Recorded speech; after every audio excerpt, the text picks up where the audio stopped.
Hey guys, so today in this video we will going to talk about how to boost our score in mocks. Specifically for RRB, that is Regional Rural Banks. उनके exams के लिए मैं बात कर रहा हूँ जिसमें English नहीं आता है, that means quant and reasoning ही आता है.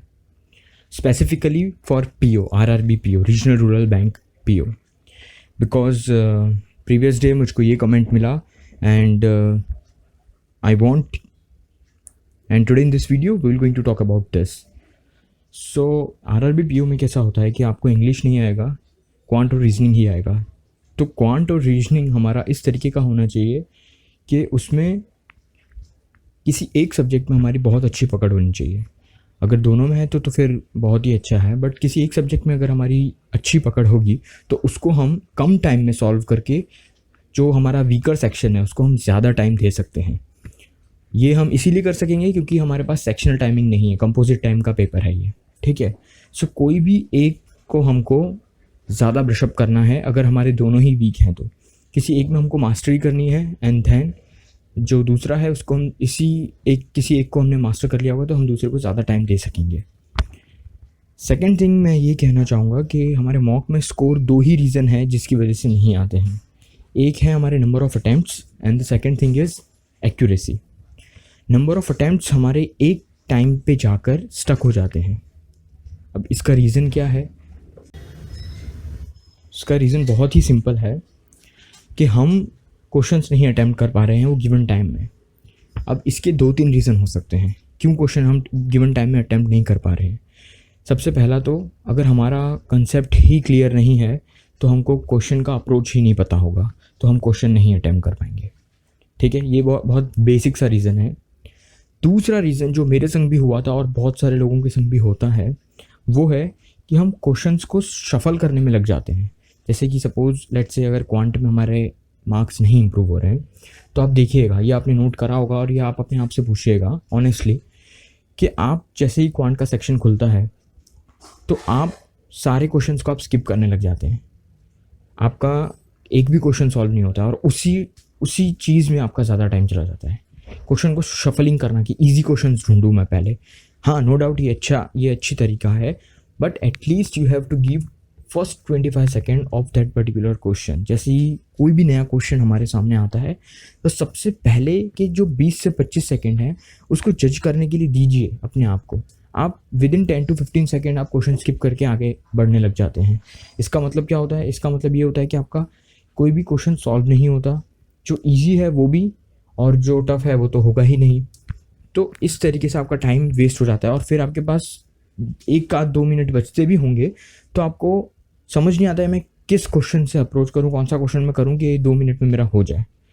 फिर वो आप शफलिंग करते हैं ढूंढने में और फिर आपका टाइम चला जाता है.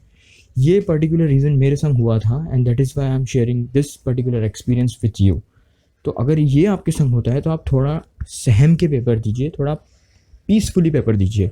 मैं ये नहीं बोल रहा हूँ बड़े आराम से दीजिए, बट पीसफुली, शांति के साथ दीजिए, जिससे कि आपका क्वेश्चन जो भी है वो आपको एटलीस्ट एक बार आपके आंखों के सामने से जाए और आप एटलीस्ट उसका एक बार अप्रोच सोचो, ठीक है, before skipping that particular question. So एक ये सबसे बड़ा रीज़न होता है नंबर ऑफ़ अटैम्प्ट्स का. सेकेंड जो पार्ट रहता है वो एक्यूरेसी का है. एक्यूरेसी तो हम अच्छे क्वेश्चंस अगर सॉल्व करते जाएंगे, प्रैक्टिस करते जाएंगे तो एक्यूरेसी ऑटोमेटिकली इंक्रीज़ होगी.